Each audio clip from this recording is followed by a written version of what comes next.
Did you know the difference between big and large? Big and large எப்போ use பண்ணணும் தெரியுமா? Explanation and example. Both means something of great size, but big is more common in daily conversation.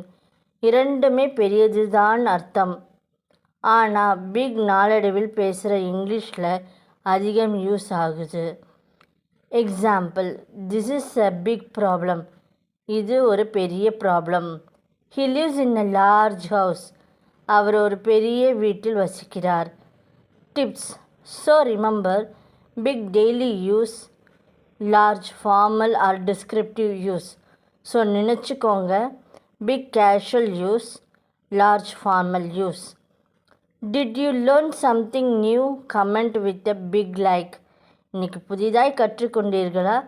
ஒரு பெரிய like comment பண்ணுங்கள்.